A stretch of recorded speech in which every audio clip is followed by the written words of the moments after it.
Behind the flag are the stories. In the quiet desert town of Taos, New Mexico, a low-frequency hum began tormenting residents in the early 1990s.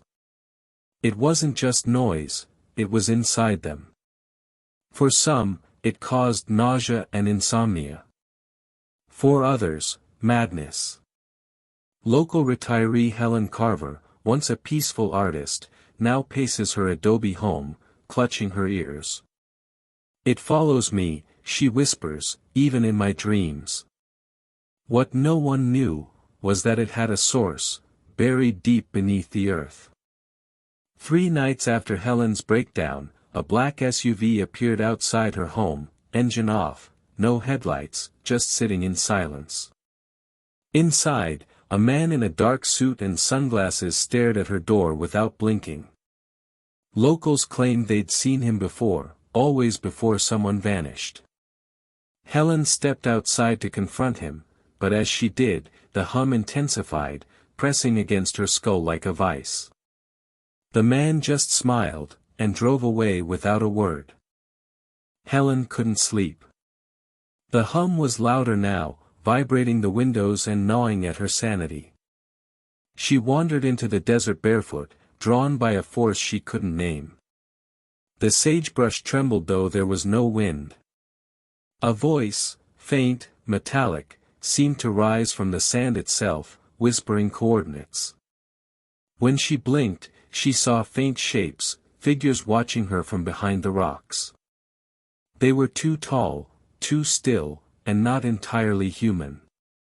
The next morning, Helen scribbled numbers across her walls, geographic coordinates. Her son, Michael, a geology student, mapped them and found they led to a restricted zone outside town, land owned by the military, fenced and unmarked. Curious and frightened, Michael drove out alone. As he crossed into the zone, his radio went dead, his compass spun, and the hum roared louder. Then, he saw it, a bunker camouflaged in the hills, with no doors, only a faint vibration coming from beneath the sand. Michael approached the strange bunker, his footsteps muffled by the sand as if sound itself was being swallowed. He placed his ear to the concrete wall, and froze. From inside, he heard what sounded like human screams, distant, distorted, overlapping, as if recorded on a broken loop. He staggered back, nose bleeding, vision spinning. That's when the ground beneath him gave way, and he fell into darkness, pulled into the belly of the humming earth. Michael landed hard on a cold, metallic floor, coughing in the dark. Dim red lights flickered on, revealing a narrow corridor lined with rusted pipes and flickering surveillance cameras. Strange symbols marked the walls, not military, not scientific. The hum was deafening here, pulsing like a living heartbeat. From deep within the tunnel, a dragging sound echoed, slow, wet, and approaching. Michael stood, breath hitching, realizing he was not alone down there, and whatever was coming wasn't human. As the shape moved closer, Michael stumbled backward into a side chamber. Inside, he found an old military uniform, still stained with blood, lying beside a rusted cot. A figure was sitting against the wall, a man, or what was left of one. His skin was stretched unnaturally tight, his mouth sewn shut, eyes wide open, still alive. He reached out, trembling, and handed Michael a torn notebook. Scratched into the cover, "Project Silencer, do not open." Michael flipped through the notebook with shaking hands. Inside were crude sketches of machinery, giant underground turbines, antenna arrays, and human heads wired to metal halos. Notes described sound weapon tests, frequencies designed to control thoughts, or erase them. Most chilling was a single phrase, circled in black ink on every page: "Silence is survival." Behind him, the hum surged into a screeching howl. The stitched soldier began convulsing, and then screamed, without opening his mouth. Heart pounding, Michael bolted from the chamber, the soldier's silent scream chasing him through the tunnels. The hum had turned into a roaring banshee's wail. Emergency lights flashed red and blue, signaling lockdown. Doors slammed shut behind him, trapping him deeper in the labyrinth. He reached a stairwell and began the desperate climb, but shadows danced along the walls, unnatural shapes, moving faster than he could run. Was the military still watching? Or something worse? Reaching the surface was only the beginning. Michael's phone and radio were dead, no signal in the restricted zone. The hum followed him out, quieter but relentless, like a ghost tethered to his soul. As he looked back, the desert stretched empty, but shadows flickered near the bunker entrance. Back in Taos, Helen stared blankly at the horizon, her mind slipping further. They were connected, victims of a secret war fought not with guns, but with sound. And the silence was the deadliest weapon of all. After his escape, Michael discovered strange figures following him around Taos, shadowy men in suits with blank faces, always lurking at a distance. He wasn't sure if they were government agents or something else. Their silent presence was a warning, return or vanish.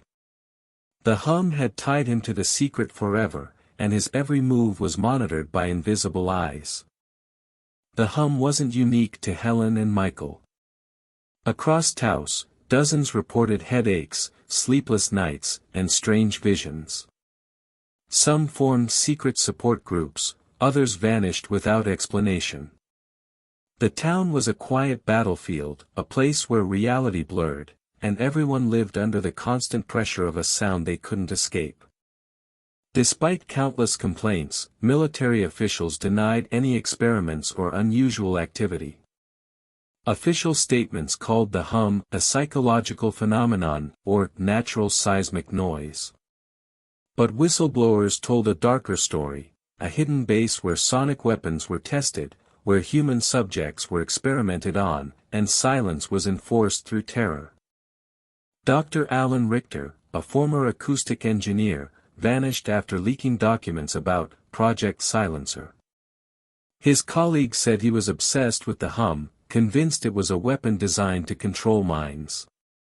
After his disappearance, his home was found ransacked, and all his research erased, except one encrypted drive he hid in a local cave. Michael and a small group of activists cracked the encryption on the drive, uncovering chilling footage, experiments on soldiers exposed to high-frequency sound waves, leading to madness, mutation, and death. The screen flickered with images of screaming subjects and alien-like growths, proof that the hum was not just noise, but a weapon of unspeakable horror. Late one night, Michael intercepted a mysterious radio transmission, a garbled, distorted message repeating over and over. The words were cryptic, but one phrase stood out: contain the hum, or suffer the silence. The broadcast was abruptly cut off, leaving behind a lingering, oppressive silence that chilled his very soul. Locals whispered of a hidden underground facility miles beneath the desert, where experiments continued long after official shutdowns. Strange lights and sounds sometimes pierced the desert night, and some who ventured too close never returned. The desert itself seemed alive, guarding its deadly secret from prying eyes.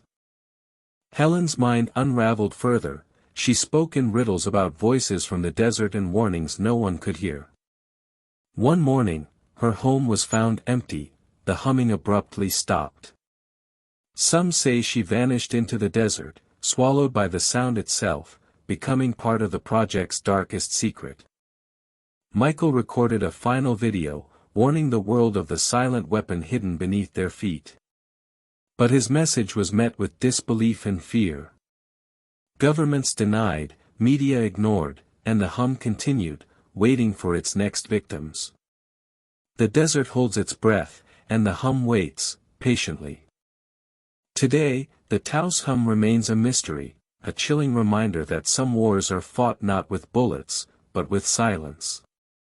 Beneath the desert, the secret military project lingers, its deadly song still echoing through the airwaves. Listen closely, can you hear it? The hum never ends.